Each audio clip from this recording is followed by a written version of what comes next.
দর্শক স্বাগত সংবাদ সংযোগের সাথে আছি আমি কানিজ লাবণী। এবার জানাবো বিস্তারিত। চলতি বছরে রাজধানীর মিরপুরে খুন হয়েছেন অন্তত ৪২ জন। এই তথ্যই বলছে গণ অভ্যুত্থানের পর মিরপুরের আইনশৃঙ্খলা পরিস্থিতির কতটা অবনতি হয়েছে। ৭১-এর অনুসন্ধানে জানা গেছে চাঁদাবাজি, মাদক ও ঝুট ব্যবসা সহ সবই নিয়ন্ত্রণ করছেন শীর্ষ সন্ত্রাসী মামুন, ইব্রাহিম, শাহাদাত ও মুক্তার। রাজনৈতিক ছত্রছায়ায় বিদেশে বসে এই ৪ জন গড়ে তুলেছেন 4 স্টার গ্রুপ। অপরাধ জগতের অনেকে তাদের ৪ খলিফা নামে ডাকেন। দর্শক, আশিক মাহমুদের অনুসন্ধানী প্রতিবেদনে দেখুন বিস্তারিত। একসময় ঢাকার অপরাধ জগতের নিয়ন্ত্রক ছিল 7 স্টার ও 5 স্টার গ্রুপ। জোট সরকারের আমলে অপারেশন ক্লিন হার্টের সময় অনেক সন্ত্রাসী গ্রেপ্তার হন, দেশ ছাড়েন বেশ কয়েকজন। ছাত্র জনতার গণ অভ্যুত্থানের পর শীর্ষ সন্ত্রাসীরা কারামুক্ত হলে অপরাধ জগৎ আবার সক্রিয় হয়ে ওঠে। নতুন মেরুকরণে গড়ে ওঠে ৪ সন্ত্রাসীর 4 স্টার গ্রুপ। এই তো কয়েক মাস আগের ঘটনা। ৫ কোটি টাকা চাঁদা না পেয়ে এভাবেই মিরপুরের পল্লবীর সাগুপ্তা এলাকার একে বিল্ডার্সে হামলা করেন 4 স্টার গ্রুপের অন্যতম শীর্ষ সন্ত্রাসী মামুন। হামলাকারীদের বেশিরভাগই তরুণ কিশোর গ্যাং সদস্য। হামলার সময় গোলাপি রঙের পাঞ্জাবি পরিহিত এই যুবকের এলোপাতাড়ি গুলিতে পায়ে গুলিবিদ্ধ হন শরীফুল ইসলাম নামের এই যুবক। ঘটনার ৪ মাস পেরিয়ে গেছে। কেমন আছে শরীফুল?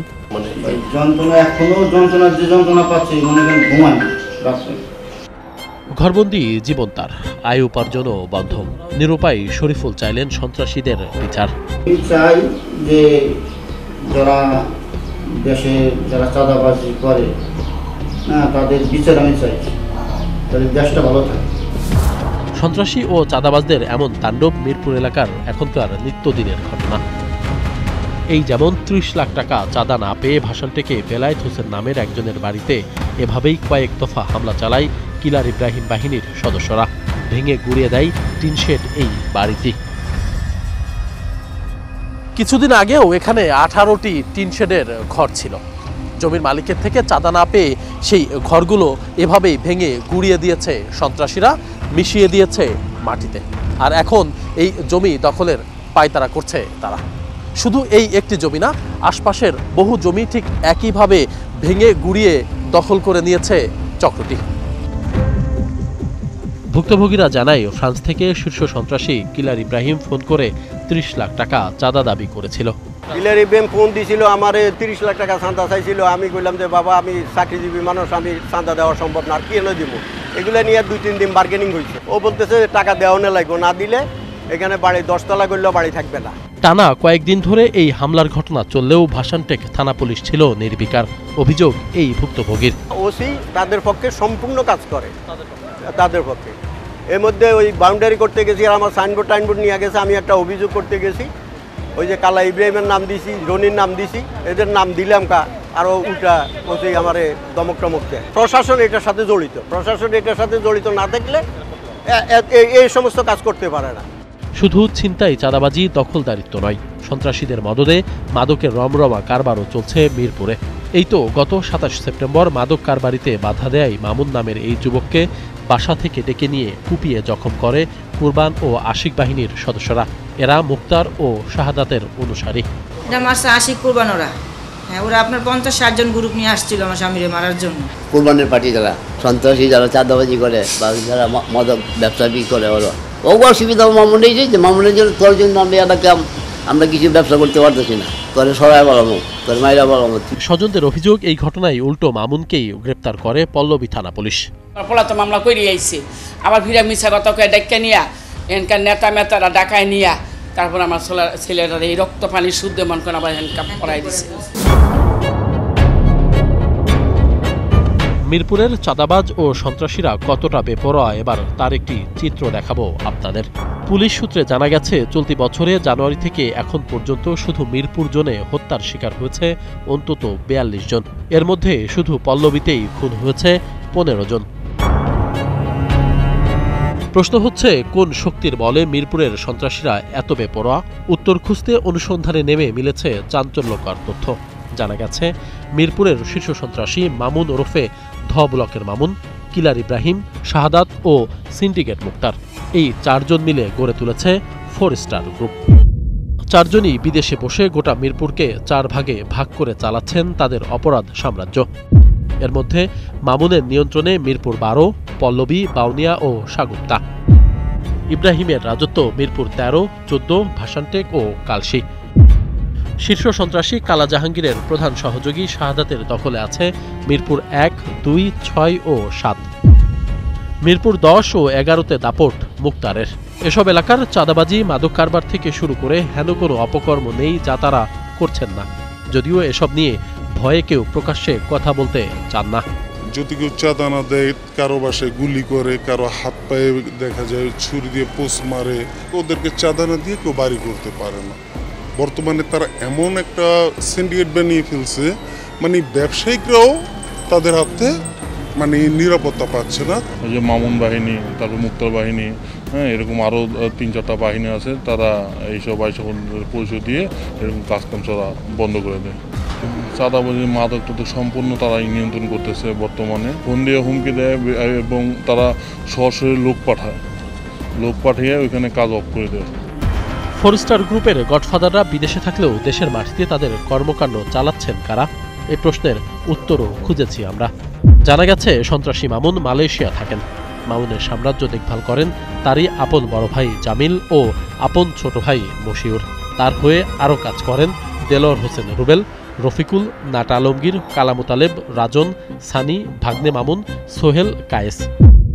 কিলার ইব্রাহিম ফ্রান্সে থাকেন বলে খবর পাওয়া গেছে। তার হয়ে কাজ করছেন যুবরাজ, সাবু, শাকিল, ভাগ্নে সোহেল, জনি ও কালা ইব্রাহিম। একসময় ভারত থাকলেও শাহাদাত এখন থাকেন ইতালি। তিনি মিরপুর থানা ছাত্রলীগের সাধারণ সম্পাদক ছিলেন। তার নির্দেশে টিপু সুমন, ফিটিং শিশির, বিহারী নীলা, প্রচার সাইফুল, পিচ্চি আলামিন ও শামীম কাজ করেন।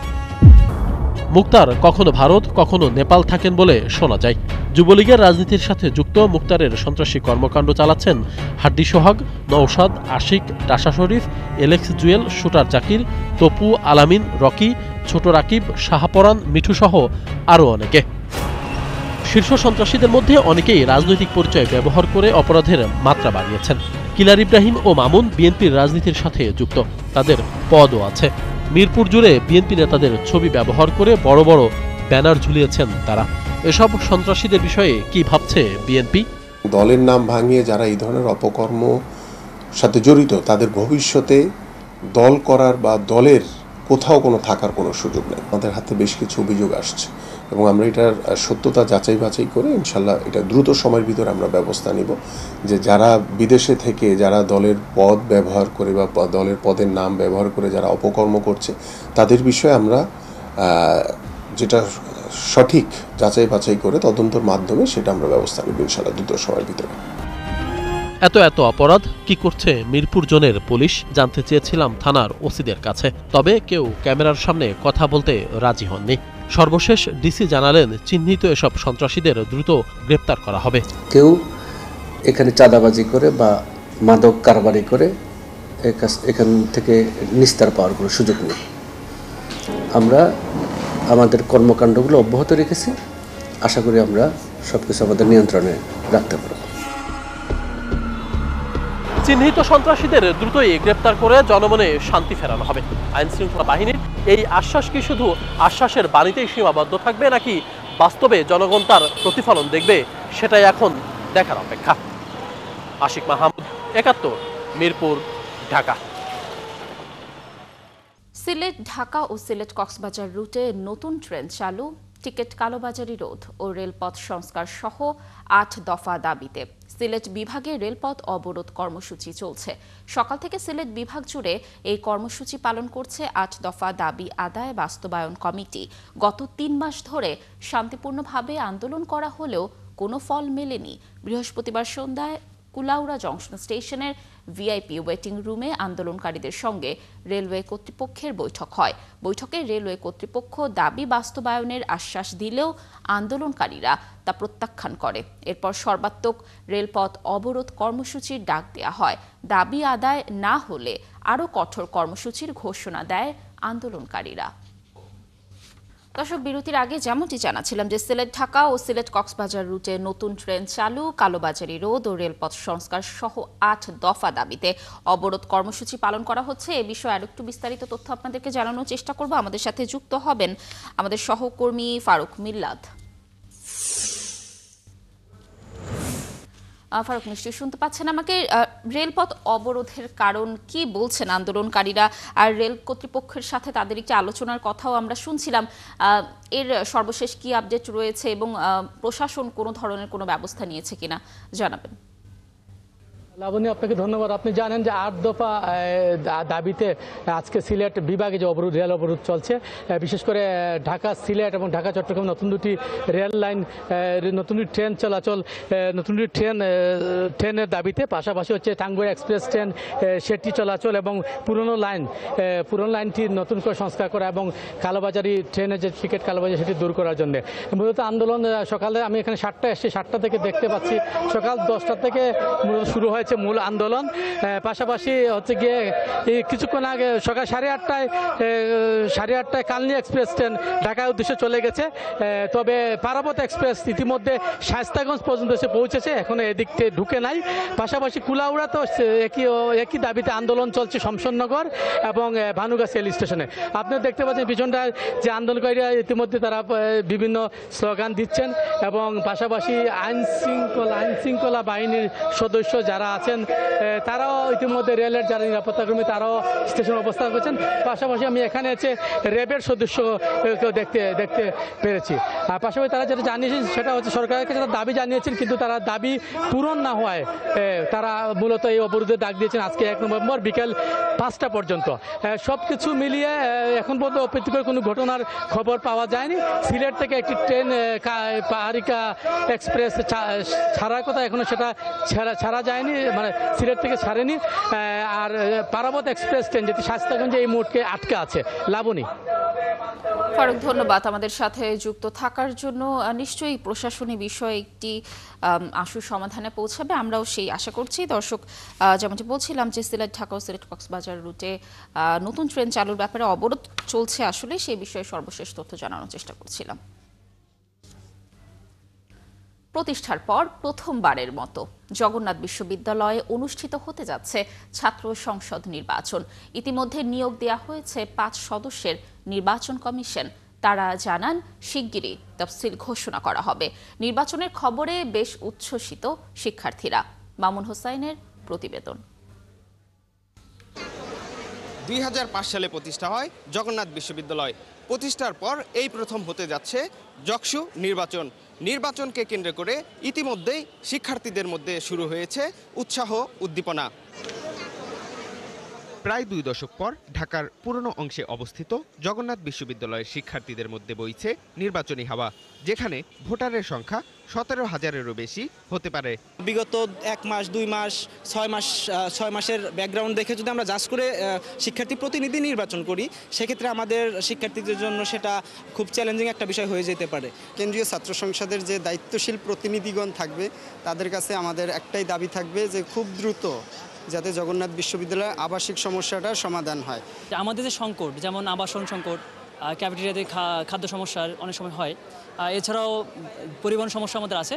এই বিষয়গুলোতে যারা আছে তাদের ইস্তিহারে অন্তর্ভুক্ত করতে পারবে, আমরা তাদেরকেই ভোট দেবো ইনশাল্লাহ। আমরা চাইবো যে এমন শিক্ষার্থী, এমন প্রতিনিধি আসুক যারা আসলে শিক্ষার্থীদের যে অধিকারগুলো এগুলো নিয়ে প্রশাসনের সাথে বার্গেনিং করবে এবং শিক্ষার্থীদের অধিকারগুলো আদায় করে দিবে। যে কোনো ছাত্র সংগঠনের পক্ষ থেকেই হোক বা সাধারণ শিক্ষার্থীরা সবাই চাচ্ছে যে ছাত্র সংসদ নির্বাচনটা হোক। অন্যান্য ক্যাম্পাসে যেভাবে উৎসবমুখর পরিবেশের শিক্ষার্থীরা তাদের ম্যান্ডেট দিয়েছে, প্রতিনিধি নির্বাচন করেছেন, সেই একইভাবে এখানেও এইটার ফলপ্রসূ ঘটবে। এবারের জকসু নির্বাচনে নারী ভোটার রয়েছে প্রায় 7,000। যথারীতি তাদের চাওয়াটা নিরাপত্তা নিয়েই। যারাই নির্বাচিত হবে না কেন তারা যাতে মেয়ে শিক্ষার্থীদের নিরাপত্তাটা নিশ্চয়ন করে। আমাদের যে প্রতিনিধিরা আছে আমাদের তাদের প্রতি আশা আছে তারা আমাদের হয়ে আমাদের অধিকার তারা আদায় করে আনবে। আমার প্রত্যাশা যে ক্যান্টিন, বাস, হল এগুলোতে যদি কাজ করা হয় তাহলে অনেক বেশি ভালো হবে স্টুডেন্টের জন্য। একজন নারী শিক্ষার্থী হিসেবে অবশ্যই আমি চাবো যে আমাদের যে হলের যে সংকট এটা যেন প্রথমেই দেখে। ইতিমধ্যে বিশ্ববিদ্যালয় প্রশাসন ভোটের জন্য 5 সদস্যের কমিশন নিয়োগ দিয়েছে। দ্রুতই তফসিল ঘোষণা করা হবে। আগামী রোববার আমরা আমাদের স্টেক হোল্ডার ছাত্র যারা আছে, যারা তাদের সঙ্গে আচরণবিধি নিয়ে আমরা এখন কাজ করছি, এবং সেখানেও ওই আমাদের যে তফসিল সম্পর্কে ছাত্রদের সঙ্গে আলোচনা হবে। তখনও আলোচনা করে আমাদের একটা প্রস্তাব আছে, সেই প্রস্তাবে ওনারা যদি দেখান যে এই জিনিসগুলো এইভাবে করা যাবে, তখন আমরা কথা বলতে পারব। নির্বাচনের পাশাপাশি শিক্ষাঙ্গনে ইতিবাচক পরিবর্তনের সূচনা ঘটবে বলেও আশাবাদী শিক্ষার্থীরা। মামুন হুসাইন, ৭১, ঢাকা। টানা ৯ মাস বন্ধ থাকার পর আজ থেকে পর্যটকদের জন্য সেন্ট মার্টিন উন্মুক্ত করে দেয়া হলেও পর্যটক অনাগ্রহে। সেন্ট মার্টিনের উদ্দেশ্যে ছাড়েনি কোনো জাহাজ। ১২টি শর্ত দিয়ে সেন্ট মার্টিন ভ্রমণ করতে পারবেন পর্যটকরা। ১২ আউলিয়া ও কর্ণফুলী জাহাজ দুটিকে সেন্ট মার্টিন নৌপথে চলাচলের অনুমতি দেয় প্রশাসন, কিন্তু সেন্ট মার্টিন রুটে এই দুটি জাহাজ শনিবার কক্সবাজার থেকে সেন্ট মার্টিন যায়নি। কারণ হিসেবে জাহাজ কর্তৃপক্ষ বলছে, যাত্রীদের কোনো সাড়া না পাওয়ায় জাহাজ চলাচল থেকে তারা বিরত রয়েছেন। সকালে কক্সবাজার শহরের BIWTA ঘাটে দুটি জাহাজই নোঙর করা ছিল। ঘাটে দেখা যায়নি কোনো পর্যটক। দীর্ঘ ১৩ থেকে ১৪ ঘন্টা জাহাজে চড়ে পৌঁছালেও নেই রাতে থাকার অনুমতি। মাত্র ১ ঘন্টা দ্বীপে ঘুরেই আবারও জাহাজে উঠতে হবে পর্যটকদের। এ কারণে কিছুটা অসন্তুষ্ট পর্যটকরা।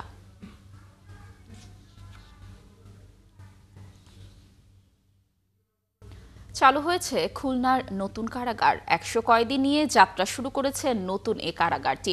নগরীর সিটি বাইপাস সড়কের পাশে ৩০ একর জমির ওপর নতুন কারাগার নির্মিত হয়েছে। সকাল ৯টায় পুরাতন কারাগার থেকে কয়েদিদের নতুন কারাগারে নেয়ার প্রক্রিয়া শুরু হবে। ৪৬ জন কারারক্ষীকে নতুন কারাগারে পদায়ন করা হয়েছে। কয়েদিদের নিরাপত্তা ও সুযোগ সুবিধা নিশ্চিত করতে সকল প্রস্তুতি সম্পন্ন হয়েছে বলে জানিয়েছে কারা কর্তৃপক্ষ।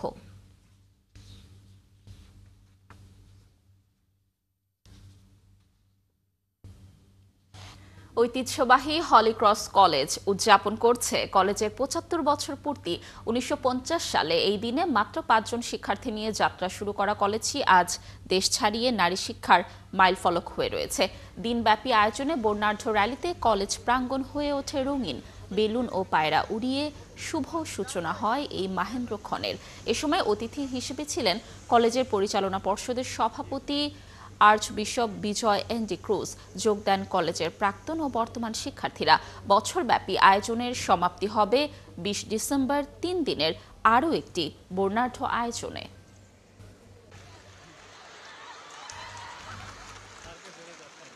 হলিক্রস কলেজ ১৯৫০ সালে প্রতিষ্ঠিত হয়ে আজকে ৭৫ বছর পূর্ণ করে ৭৬তম বছরে পদার্পণ করতে যাচ্ছে।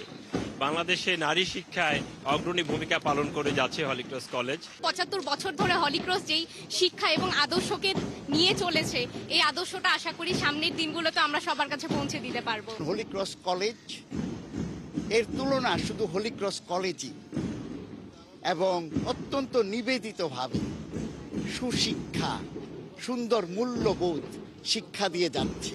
আমাদের ডিসেম্বরের ১৮, ১৯, ২০ আমাদের এই কলেজের ৭৫তম বছরের মহোৎসব উদযাপিত হবে। আমি আমাদের প্রাক্তন শিক্ষার্থীদেরকে দেখতে পারবো। হলিক্রস স্কুলের প্রতিষ্ঠাবার্ষিকী উপলক্ষে চলছে র্যালি ও আলোচনা সহ নানা আয়োজন। দর্শক, সেখানকার খবর জানানোর চেষ্টা করব। আমাদের সাথে যুক্ত হচ্ছেন সহকর্মী পার্থ সঞ্জয়। পার্থ, আমরা দর্শকদেরকে যেমনটি জানাচ্ছিলাম যে ৭৫ বছর পূর্তি চলছে হলিক্রস কলেজের। আজ সারাদিন কি কি আয়োজন রয়েছে জানাবেন। শিক্ষক, শিক্ষার্থী, অভিভাবকদের অংশগ্রহণ কেমন দেখছেন আয়োজনটি জুড়ে, জানাবেন। ধন্যবাদ। মাহেন্দ্রক্ষণ বলাই যায় একটি মাইল ফলকে পা রেখেছে এই কলেজটি। দেশের এবং দেশ ছাড়িয়ে নারী শিক্ষার যে উজ্জ্বল মাইল ফলক এই কলেজটি তৈরি করেছে, সে লিগাসি, সে ঐতিহ্যবাহী এবং সেই ধারাবাহিকতায় আসলে কলেজটি আজ তার ৭৫ বছর পূর্তি উদযাপন করছে। আপনি বলছিলেন কারা এসেছেন, বেশিরভাগই বর্তমান শিক্ষার্থী, তাদের সঙ্গে প্রাক্তন শিক্ষার্থীরা আছেন, তবে সেটি খুব বেশি নয়। এই স্কুলটি জানেন খুবই ডিসিপ্লিন, শৃঙ্খলা পূর্ণ একটি কলেজ। আমি বারবার স্কুল বলছি, হলিক্রস স্কুল এবং কলেজ এটি আসলে বলা হয়ে থাকে। কিন্তু এই কলেজটি ১৯৫০ সালের এই দিনে যে যাত্রা করেছে, সে যাত্রাক্ষণটি তারা কিভাবে উদযাপন করছে, এখানকার যারা প্রাক্তন তারা রয়েছেন তাদের সঙ্গে একটু জানবো, তাদের কাছে থেকে শুনবো। আমাদের সঙ্গে আছেন তিনি একই সঙ্গে গণমাধ্যমের মানুষ, স্ক্রিন তাকে আমরা দেখি, সভ্যতা গায়িকা, এবং তিনি এই কলেজেরই প্রাক্তন। এই মুহূর্তে পরিচয় আসলে এই কলেজের প্রাক্তন হিসেবে এসেছেন, এবং এই অ্যালামনি আয়োজনেরও অনেক কিছুতে আপনি যুক্ত আছেন। সভ্যতা, জানতে চাই কেমন লাগছে? তো খুবই খুবই খুশির একটা দিন আমাদের জন্য। আমরা কলেজকে ৭৫ বছরের মানে উদযাপন করতে আমি দেখার সুযোগ পাচ্ছি আমার জীবিত অবস্থায়, এটা একটা বিশাল ব্যাপার, এবং যা শিখেছি এখান থেকেই শিখেছি। আমরা কিছুক্ষণ আগে কলেজের একটি দারুণ কোরাস বলা যায়, অর্কেস্ট্রার মতো অনেকটা শুনেছিলাম। গানটি বোধহয় আপনি কম্পোজ করেছেন। এটা আমাদের কলেজ সং, আমরা প্রত্যেক দিন আমাদের অ্যাসেম্বলির সময় এটা গাই। এবার এটাকে, এবং আসলে ১৭-১৮ বছর আগে যখন আমি পড়তাম আমার এই কোয়ার অ্যারেঞ্জমেন্ট করার খুব ইচ্ছা ছিল, সেটা এবার আমাকে সুযোগ দিয়েছে সিস্টাররা করার জন্যে। তো এখনকার ছাত্রীরা কোয়ার করেছে, আর সিস্টার পলিন আমাদের যে স্টুডেন্ট অ্যাফেয়ার সিস্টার আছেন উনি মেইন গানটা গিয়েছেন, আমি এটাকে মানে কিউরেট করেছি। আর এইটা পুরাটাকে ডকুমেন্টারি বানাচ্ছে রাকাপু আমাদের এই কলেজের অ্যালামনাই, ও একজন ফিল্ম মেকার। সেটাও নিশ্চয়ই রাকার কাছে শুনতে চাইবো। এটিও নিশ্চয়ই দারুণ অভিজ্ঞতা। এটা আমার জন্য বিস্ময়কর একটা অভিজ্ঞতা, কারণ কলেজে আপনি পড়েছেন, সেই কলেজেরই ডকুমেন্টারি করছেন ৭৫ বছর পূর্তি। হ্যাঁ, মানে যে সময় একসময় বকাবকি খাইতে হইতো না ক্যামেরা নিয়ে ঘোরার জন্য বা মোবাইল বের করার জন্য, এখন বীর দর্পে মোবাইল দিয়ে ক্যামেরা দিয়ে আমরা শুট করছি। সো এটা একটা অন্যরকম অভিজ্ঞতা। সো সভ্যতাকে থ্যাংক ইউ, বিকজ সভ্যতা আমাকে কল দিয়ে বলেছিল যে তুমি কি would you be interested to make this, কারণ আমরা তো এখানেরই লোক, আমাদের লাইফকে খুব সম্ভব ডিজাইন করে দিয়েছে হোলি ক্রস। সকালে দারুণ একটা ডিসপ্লে আমরা দেখেছি। জি, ডিসপ্লের সময় আমরা এখানে প্র্যাকটিস করছিলাম, শুট করছিলাম। সো এটা আমাদের সবসময় হয়। ডিসপ্লেটা আমাদের কিন্তু খুব ইম্পর্টেন্ট। হোলি ক্রস কলেজের ডিসপ্লে প্রত্যেক বছর একটা স্পোর্টস ডে সময় হয়, এবং ১৩০০-১৪০০ স্টুডেন্ট একসাথে হাত উঠাবে, একসাথে হাত নামাবে, এবং এটা ভুল হবে না। আমরা ভেতরের আয়োজনটা একটু দেখাতে চাই, সেই দেখিয়ে শেষ করছি।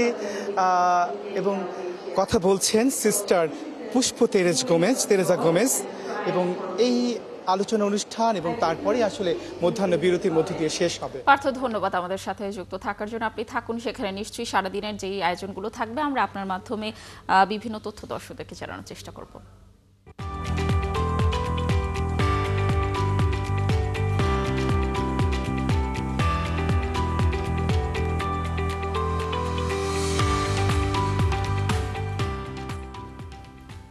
নতুন এক প্রেক্ষাপটে দাঁড়িয়ে নতুন বাংলাদেশে উন্নয়ন ও স্থিতিশীলতার জন্য ভোটের কোনো বিকল্প নেই বলে মনে করেন মৌলভীবাজার জেলার নারীরা।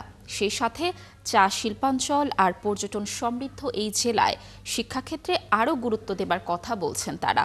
পাশাপাশি ভোটের মাধ্যমে নিজেদের অধিকারের কথা বলতে চান জেলার নারী ভোটাররা। আসন্ন নির্বাচন নিয়ে মৌলভীবাজারের নারীদের ভাবনার বিষয়ে বিস্তারিত জানব আহমেদ ফারুক মিল্লাদের তথ্য ও ছবিতে তৈরি একটি প্রতিবেদনে। দুটি পাতা একটি কুড়ির জেলা মৌলভীবাজার। এছাড়া মাধবকুণ্ড, হাম্মাম জলপ্রপাত, লাউয়াছড়া জাতীয় উদ্যান, হাকালুকি আর হাইল হাওরের অপার সৌন্দর্য ঘিরে রেখেছে এই জেলাকে। প্রকৃতি আর চা কন্যা খ্যাত এই জেলায় অতীতে নির্বাচন হয়েছে অনেকবার। নির্বাচিতরা নানা প্রতিশ্রুতিও দিয়েছেন, কিন্তু কেউই এর প্রতিফলন দেখেননি। বিশেষ করে চা শিল্পের সাথে জড়িত লক্ষাধিক নারী ও মণিপুরী খাসিয়া সহ বিভিন্ন ক্ষুদ্র নৃগোষ্ঠীর নারীদের জীবনমানে কোনো পরিবর্তন আসেনি। সেই বাস্তবতা থেকেই এবার তারা একটি গ্রহণযোগ্য নির্বাচিত সরকার চান। আগে তো আসলো একটা পঞ্চায়েত, এ তো আমরা প্রতি কোনো খেয়াল রাখতো না, নম্বর ঘাটে আইতো না, দেখাশোনা করতো না, আমরা কি কষ্টে দিন কাটাইছি। এখন সরকারের কাছে চাই আমরা সুখ শান্তি, ভালো দিন কাল। তাছাড়া আমাদের বাচ্চা কাচ্চার লেখাপড়া হয় না, লেখাপড়ার মজুরি বাড়ে না। আমরা ভালো সরকার চাই, বাচ্চা কাচ্চা নিয়ে আমরা যাতে শান্তিভাবে থাকি। ভোট আমরা পরিবর্তন করতে চাই, কারণ আমরা অনেক কিছুর আছে, ঘাটতি পূরণ হয় না। আমরা মজুরি 500 টাকা হওয়ার কথা, কিন্তু 500 টাকা হয়েছে না। ভোট যেই পাওক, যেই রাজা হোক, আমরা চাই আমাদের যাতে মজুরি বাড়বো, আমরা আর সুখ শান্তি থাকবো, আমরা বাচ্চা কাচ্চা পড়ালেখা রুজিত করাতে পারি না, আমরা যাতে রুজি বাড়বো, এইসবে আমরা ভালো একটা সরকার চাই। মৌলভীবাজারের 15 লাখেরও বেশি ভোটারের মধ্যে প্রায় অর্ধেকই নারী। এর মধ্যে সাধারণ ভোটারের পাশাপাশি চা শ্রমিক ছাড়াও বড় একটি অংশ তরুণ শিক্ষার্থী, যারা কর্মক্ষেত্রে নিরাপত্তা চান। সেই সাথে নতুন প্রজন্মের ভোটার ও শিক্ষার্থীরা চান সমাজে সুষ্ঠু পরিবেশ বজায় থাকুক। আমাদের শিক্ষার্থীরা যাতে অনেক সুবিধা থেকে বঞ্চিত, তারা যাতে অনেক অধিকার থেকে বঞ্চিত, তারা অধিকারগুলো পায়।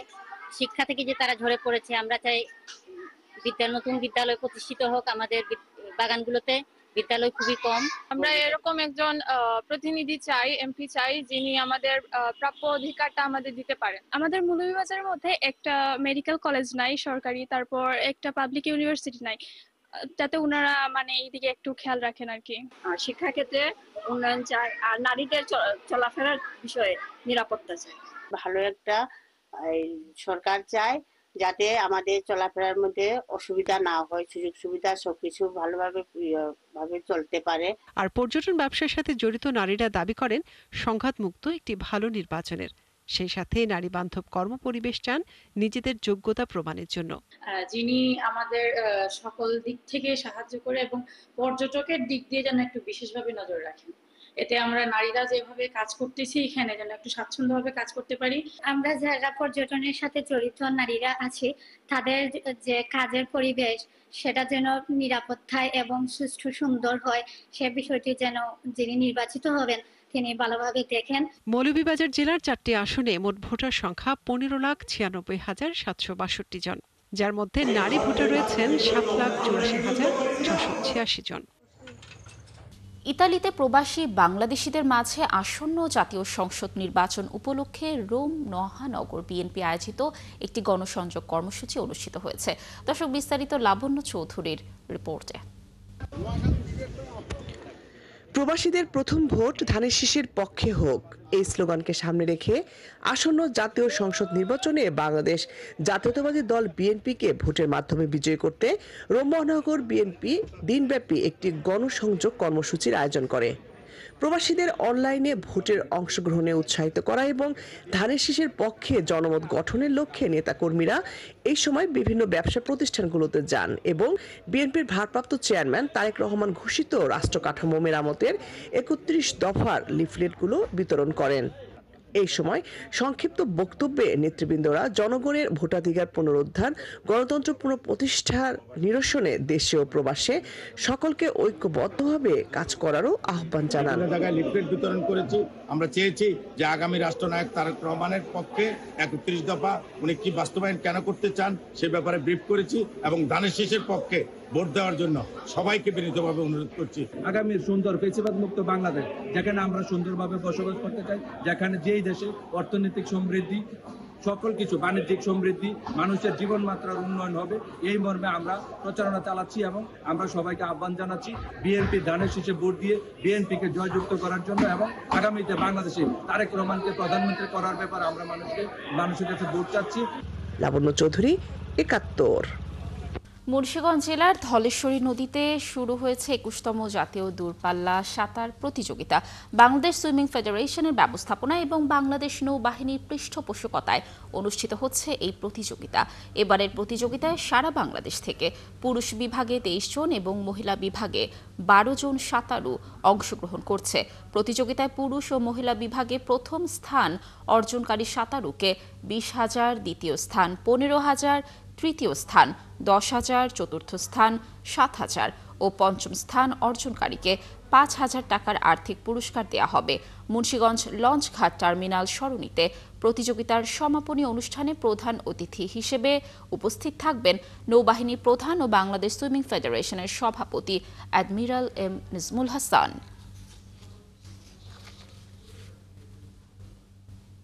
দর্শক, যেমনটি বলছিলাম যে মুন্সিগঞ্জ জেলার ধলেশ্বরী নদীতে শুরু হয়েছে 21তম জাতীয় দূরপাল্লা সাঁতার প্রতিযোগিতা। এবারের প্রতিযোগিতায় সারা বাংলাদেশ থেকে পুরুষ এবং মহিলারা অংশগ্রহণ করেছে। সেখানে রয়েছেন আমাদের সহকর্মী হাসান সজীব, তিনি আমাদের সাথে যুক্ত হচ্ছেন। সজীব, প্রতিযোগিতা নিশ্চয়ই জমে উঠেছে, কেমন দেখছেন সেখানকার পরিস্থিতি এখন জানাবেন এবং সেই সাথে কারা কারা উপস্থিত রয়েছেন অতিথি হিসেবে, এই বিষয়ে কি তথ্য রয়েছে সেটিও জানবো।